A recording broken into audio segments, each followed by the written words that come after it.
जय हिंद जय भारत साथियों, welcome to our YouTube channel. मैं सुमित प्रासा साथियों आप सभी का हार्दिक स्वागत करता हूं हमारे और आपके यूट्यूब चैनल में। तो साथियों जैसे कि मैं आप सभी को बता दूं आज के इस सेशन में हम आप सभी से चर्चा करने वाले हैं सीबीएसई क्लास 12 की जो सिंधु घाटी सभ्यता है उसके हम वन शॉट रिवीजन नोट्स के तहत इसको जल्दी से रिवाइज करेंगे। ठीक है साथियों, उम्मीद करता हूँ आज का लेक्चर आप सभी को बेहद पसंद आएगा। और फिर से कहना चाहूँगा साथियों वंस अगेन, जितने भी अगर साथी हमारे साथ चैनल पर नए जुड़े हैं फटाफट से सेशन को शेयर कर दीजिए, अपने फ्रेंड्स में लाइक कर दीजिए, कमेंट कीजिए लेक्चर से रिगार्डिंग कि लेक्चर कैसे रहा सर। और फटाफट से बढ़ जाते हैं अपने आगे के सेशन की तरफ। चलिए फटाफट से लाइक कर दीजिए साथियों। तो सबसे पहले स्मरणीय बिंदु के बारे में बता दूं तो देखिए, हाँ सबसे पहले क्या है साथियों, मुख्य तौर पे आप किस चीज़ के बारे में पढ़ते हैं सिंधु घाटी सभ्यता में, तो हड़प्पा संस्कृति कि सिंधु नदी की घाटी में फैलने के कारण इसको सिंधु घाटी सभ्यता कहते हैं। पुरातत्व संस्कृति शब्द का प्रयोग पुरावस्तु के समूह ऐसे के लिए करते हैं जो विशिष्ट शैली के होते हैं और सामान्यतः एक साथ विशेष भौतिक कालखंड पाए जाते हैं। तो देखिए सबसे पहले साथियों आपके मन में यही क्वेश्चन बैठ रहा होगा कि सिंधु घाटी सभ्यता का नाम क्यों पड़ा। तो सबसे पहले जान दो, जिस आर्कियोलॉजिकल एविडेंसेस जो मिलते हैं साथियों, जो पुरातत्व वेता होते हैं, जो आर्कियोलॉजिस्ट होते हैं, जो बड़े बड़े उत्खनन कार्य करते हैं, उनके उनका एक रूल होता है कि जिस प्रदेश में अथवा जिस स्थान पे किसी सभ्यता या बस्ती का जो किसी चीज़ का अवशेष या मिलते हैं तो उसी के नाम पर उसका नामकरण रखा जाता है। ठीक इसी केस में क्या हुआ, ये जो सभ्यता जो हमें मिली है वो सिंधु घाटी के आसपास की सभ्यता थी, इसलिए इसको क्या कहा जाएगा, सिंधु घाटी की सभ्यता कहा जाएगा। ठीक है, और पुरातत्विक संस्कृति शब्द के लिए इसका प्रयोग किसके लिए करते हैं, ऐसे टाइम पीरियड के लिए करते हैं जो एक सी विशिष्ट शैली की तरह की जाती है। ठीक है, इतना क्लियर हो गया। अब बात आती है, ये तो रही बात आई हमारी किसकी, हड़प्पा संस्कृति की। इसको फैलने का कारण क्या है, सिंधु और हड़प्पा की सभ्यता कहा जाता है। फिर क्या आता है, हड़प्पा सभ्यता का नामकरण पे एक खोजी गई थी। हड़प्पा सभ्यता स्थान का नामकरण नाम के आधार पर हड़प्पा में मिलने के कारण इसका क्या नाम रखा गया था, हड़प्पा सभ्यता रखा गया था। हड़प्पा के दो प्रसिद्ध केंद्र थे, कौन कौन से साथियों, जैसे कि आप सभी पढ़ के आए हैं। तो हड़प्पा के दो प्रमुख केंद्र थे, कौन सा, एक तो खुद हड़प्पा था, दूसरा कौन सा था, मोहनजोदड़ो, जिसे मृतकों का टीला भी कहा जाता है। अब बात आ रही है कि हड़प्पा की खोज किसने की। तो हड़प्पा की खोज सन 1921 में हुई थी। किसने की थी, राय बहादुर दयाराम साहनी। और 1922 में राखलदास बनर्जी ने किसकी थी, भारतीय पुरातत्व डायरेक्टर जनरल जॉन मार्शल के नेतृत्व में। ठीक है, हड़प्पा सभ्यता के अगर टाइम पीरियड की बात करूँ तो टाइम पीरियड के बारे में आपको कंफ्यूज नहीं होना है। एनसीईआरटी के अकॉर्डिंग 2600 से 1900 ईसा पूर्व की सभ्यता को क्या कहा जाता है, हड़प्पा सभ्यता, सिंधु घाटी सभ्यता कहा जाता है। सिंधु घाटी सभ्यता की विशिष्ट चीज़ों में आप सभी को साथियों बता दो, मोहर है, सेलखड़ी नामक पत्थर प्रमुख रूप से प्रयोग किए जाते हैं। इतना क्लियर हो गया होगा, क्लियर हो गया, फटाफट से सेशन को लाइक कर दीजिए।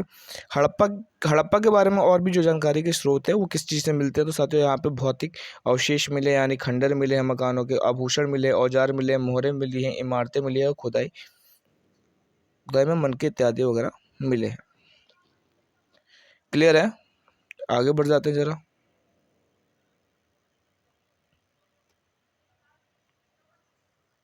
हड़प्पा संस्कृति के प्रमुख क्षेत्रों की अगर मैं बात करूँ साथियों, तो प्रमुख क्षेत्र में क्या था आपके, अफगानिस्तान में शोरतुगुई, जम्मू, मांडा, बलूचिस्तान पाकिस्तान में है, गुजरात, राजस्थान, पश्चिमी उत्तर प्रदेश, यहाँ पे जो है हड़प्पा सभ्यता के क्या मिले, अवशेष मिले हैं।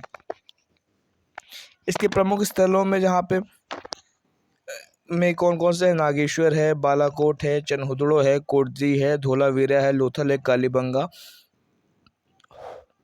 कालीबंगा, बनावली और आखिरी घड़ी इत्यादि इसके प्रमुख स्थान है जहाँ पे कुछ ना कुछ अवशेष मिले हैं इस सभ्यता के। फिर क्या है, यह किस प्रकार की सभ्यता थी साथियों, तो ये नगरीय सभ्यता थी। क्या थी, नगरीय, यानी ये जो थी काफी नगरीय टाइप की सभ्यता थी। और कैसी सभ्यता थी साथियों, ये नगरीय थी। नगरीय से क्या मतलब, यहाँ पे लोग भारी संख्या में रहते थे, यहाँ पे क्या रहते थे लोग, भारी संख्या में रहते थे। और बड़ी मात्रा में पशुपालन वगैरह किया जाते थे, औजार बनाते थे, शहरों में उत्पादन करते थे। ये सारी चीज़ें इनके क्या कि यहाँ के शहरी जीवन की मुख्य विशेषता थी। और नगर नियोजन के लिए जानी जाती है, जल निकास प्रणाली के लिए अपनी जानी जाती है। कौन सी सभ्यता? सिंधु घाटी की सभ्यता, हड़प्पा सभ्यता। हड़प्पा की प्रमुख फसलों के बारे में अगर पता करने की बात करूं तो कैसे पता चलता है? तो हड़प्पा की जो फसलें होती है साथियों, उसमें मिले अनाज के दानों से, जैसे उसमें गेहूं, जौ, दाल, सफ़ेद चना और तिल इत्यादि प्रमुख है। हड़प्पा सभ्यता के प्रमुख जानवर कौन कौन से थे जिसमें लोग पालते थे? तो हड़प्पा में भेड़, बकरी, भैंस, सूअर, बैल का प्रयोग और खेती के लिए किया जाता था। ठीक है। हड़प्पा को ना दो भागों में बांटा गया था। हड़प्पा को दो भागों में मुख्य रूप से बांटा गया था। पहला है दुर्ग, पहला कौन है? दुर्ग, दुर्ग, और दूसरा है निचला शहर। पहला है दुर्ग। अब दुर्ग की अगर मैं बात करूं साथियों, दुर्ग की अगर मैं बात करूं, दुर्ग की, दुर्ग यानी जो तो ऊपरी हिस्सा हुआ करता था। ऊपरी हिस्से में जो थे आपका कौन रहते थे? शासक वर्ग, यानी जो जो राजा महाराजा या फिर उनके पुरोहित वर्ग वगैरह थे ना, वो रहा करते थे दुर्ग में। और निचला शहर जो आम आम सा था, उसमें कौन रहते थे? आम जनता रहते थे, जिसमें किसान, मछुआरे, पशुपालक इत्यादि रहा करते थे। वो क्या है, क्या था? निचला शहर था। फिर अगर बात करते हैं हड़प्पा सभ्यता में सड़कों तथा गलियों को लगभग एक ग्रिड पद्धति में बनाया गया, यानी चौकोर पद्धति में बनाया गया। और ये एक दूसरे को आके, यानी मान लीजिए चौकोर पद्धति में बनाया गया और यहाँ पे कोई भी गली आप यहाँ से चले जाए, यहाँ से चले जाए, सारी गली आपको यहाँ पे बीच में आकर सेंटर में क्या करेंगी? काटेंगे। इसे क्या कहेंगे? चौकोर पद्धति। क्लियर है?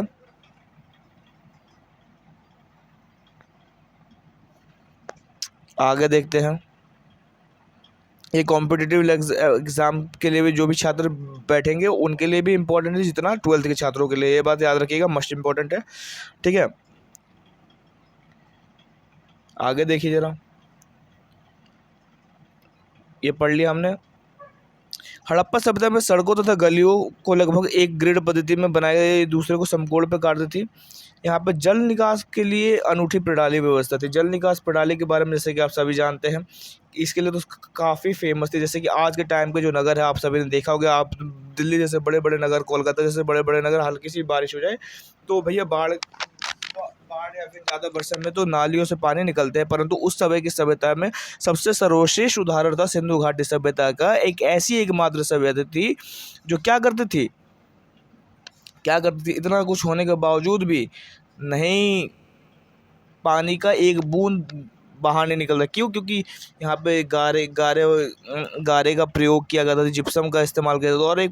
और प्रत्येक घर के स्नानागार से क्या निकाल जाता है? एक छोटी छोटी नालियाँ और एक बड़े नाले में जाकर मिल जाती थी। और वो जो बड़ी नाली थी वो कस में जाके एक हौज, एक गड्ढे टाइप में मिल जाती थी, जिसमें क्या किया जाता था? चूने और जिप्सम का प्रयोग करके उसे फिक्स कर दिया जाता था और समय समय पर उसे इस प्रकार बनाया गया था तो क्या हो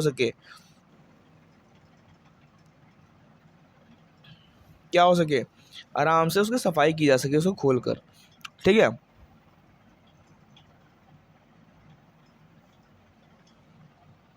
फिर निचला भवन, जैसे कि मैंने आप सबको बताया।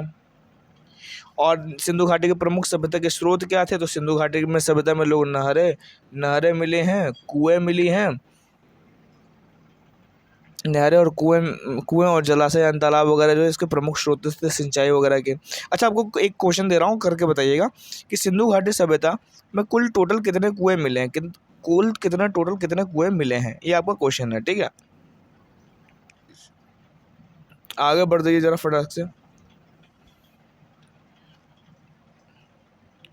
अब बात करते हैं विशाल स्नानागार की। तो ये देखिए, ये जो स्नानागार है ये आयताकार में है। ये कहाँ है? आयताकार में है। आयताकार आकार का है ये स्नानागार। और कहाँ से मिला है? मोहनजोदड़ो से मिला है। ये गलियारे से, नहीं गैली टाइप होता है ना, ये गलियारा है। ये मतलब ये आपका स्नानागार है। यहाँ पे उत्तर से भी सीढ़ियाँ हैं, दक्षिण से भी सीढ़ियाँ यहाँ पे दे रखी है। और ये जो स्नानागार था इसका मुख्य तौर पे आपको मैं बता दूँ, मुख्य तौर पे इसका क्या काम था? स्नानागार का क्या काम था मुख्य तौर पे? स्नानागार का यहाँ पे मुख्य काम था, ये था साथियों कि क्या करते थे लोग यहाँ पे धार्मिक विश्वास, पूजा पाठ इत्यादि के लिए इसका इस्तेमाल किया करते थे। किसका? स्नानागार का। क्लियर हो गया? आगे बढ़ जाते हैं ज़रा।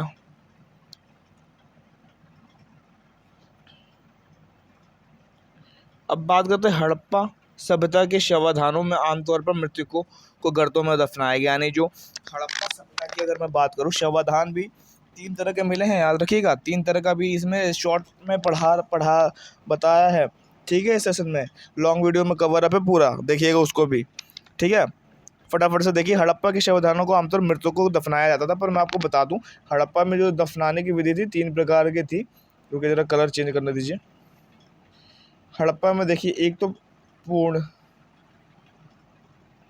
शवाधान था, जिसमें क्या होता था, पहले जो विधि थी इसमें लोगों को जैसे दफनाने की बात कही गई वो।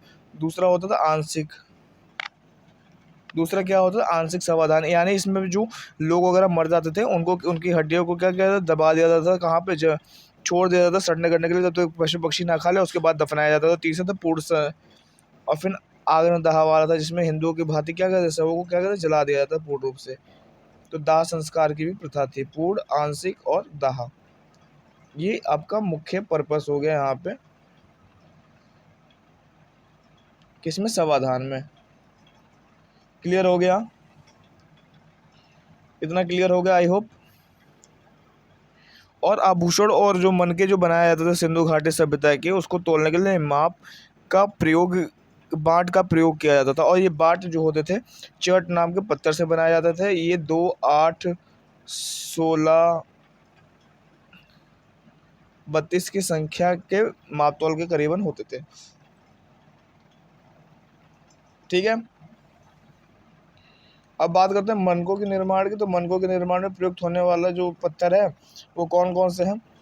वो उसमें कार्नेलियन लगता था, जो सुंदर लाल रंग का पत्थर होता है, जैस्पर होता है, स्फटिक होता है, क्वार्टेज, सेलखड़ी जैसे बड़े बड़े पत्थर, तांबा, कांसा, सोने जैसी धातुएं, शंख, फ्यांस और पक्की मिट्टी के सभी इस्तेमाल किए जाते थे। और इनके आकार जैसे चक्राकार, बेलनाकार, गोलाकार तथा खंडित होते थे। मोहरों और मुद्राओं का प्रयोग, फिर आता है मोहरों का प्रयोग। मोहरों जो स्टैम्प्स वगैरह थी, उनका प्रयोग लंबी दूरी के संपर्कों के लिए सुविधाजनक किया कि भैया इस सभ्यता की मोहर है, इसलिए उनका मोहर किया जाता था, ताकि कोई प्रतीक हो सके कि कहाँ से आ रही है मोहर का प्रयोग। अब बात करते हैं हड़प्पाई लिपि की। तो हड़प्पाई की जो लिपि है, हड़प्पा की जो लिपि है भैया, अभी तक कोई भी विद्वान हो, पढ़ने की बहुत कोशिश की गई है, परंतु पढ़ नहीं पाए। कारण क्या है कि वो लिपि जो है इंडोग्राफिक यानी भाव चित्रात्मक लिपि है। कलर चेंज करते हैं। भाव चित्रात्मक लिपि, भाव चित्रात्मक लिपि है। अब भाव चित्रात्मक लिपि का मतलब समझिए जरा। भाव चित्रात्मक यानी शब्दों में ना होकर क्या, चित्रों के माध्यम से, मान लो कोई चित्र बना दिए, मछली टाइप बना दी, ये बाघ वगैरह बना दिए, ये भाव चित्रात्मक है। और ये कैसे लिखी जाती थी? ये दाएं से बाएं, पहले तो ये दाएं से बाएं, फिर बाएं से दाएं की ओर लिखी जाती थी। कौन सी? ये लिपि। क्लियर हो गया? आई होप इतना क्लियर हो गया। आई होप इतना क्लियर हो गया साथियों, ठीक है।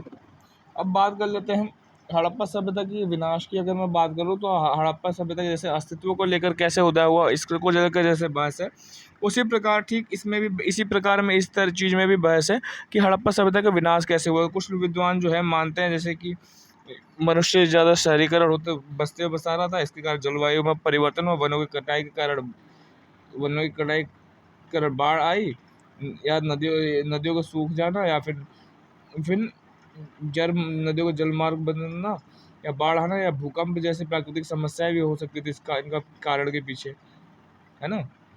अब या फिर बाहरी आक्रमण, जिसमें आर्यों के आक्रमण प्रमुख थे, क्योंकि उसके बाद हम इसी सभ्यता के बारे में हम पढ़ते हैं, ठीक है। क्लियर हो गया होगा। आगे बढ़ जाते हैं महत्वपूर्ण बिंदु की तरफ। जरा क्या क्या है महत्वपूर्ण बिंदु के बारे में, जैसे कि बता दूं, एग्जाम पॉइंट ऑफ व्यू के लिए से ज़रा इंपॉर्टेंट है। देखिए हड़प्पा के मुख्य महत्वपूर्ण बिंदु, हड़प्पा का काल, पूर्व हड़प्पा का काल, यानी हड़प्पा संस्कृति से बसने के पहले का टाइम पीरियड कब है? 2600 ईसा पूर्व से पहले का। फिर परिपक्व हड़प्पा काल, जब इसमें नगर वगैरह बस गए थे, 2600 से, ये हड़प्पा का टाइम पीरियड माना जाता है 2600 से 1900 ईसा पूर्व के बीच। क्लियर हो गया होगा इतना, 2600 से 1900 ईसा पूर्व के बीच। ये क्या है, हड़प्पा काल जो टाइम पीरियड, हड़प्पा का जो वास्तविक टाइम पीरियड 2600, इसलिए एनसीईआरटी ने माना 2600 से 1900 ईसा पूर्व, ये ओरिजिनल है। और उत्तर हड़प्पा काल वो टाइम पीरियड होता है जब ये सारे विकास हो चुका हो और जब बस्तियाँ क्या होती है, ट्रांसपोर्ट हो जाए, एक जगह से दूसरे जगह को स्थानांतरण हो जाए, लोग छोड़ के चले जाते हैं, तब को क्या कहते हैं, उत्तर हड़प्पा काल। और हड़प्पा सभ्यता के विस्तार की बात करूँ तो साथियों आप जैसे को पता है, उत्तरी छोर में मांडा जो है जम्मू कश्मीर आपका प्रेजेंट टाइम का हिस्सा है। दक्षिणी छोर में दहमाबाद कहाँ है, महाराष्ट्र में है। फिर ना पूर्वी छोर आलमगीरपुर, पश्चिमी छोर सुल्तानगढ़ बलूचिस्तान पाकिस्तान। हड़प्पा सभ्यता की विशेषता, बस्तियों को दो भाग थे, पहला दुर्ग और निचला शहर, जिसमें राजा और एक मेरा दुर्ग में कौन राजा या शासक वर्ग या अधिकारी या निचले शहर में आम जनता रहती थी। जैसे कि पूर्व नियोजित जल निकास व्यवस्था थी जिसके बारे में सोच नहीं रख सकते थे, उस ऐसी जल व्यवस्था इतने बड़े तरीके की क्वालिटी बना रखी थी।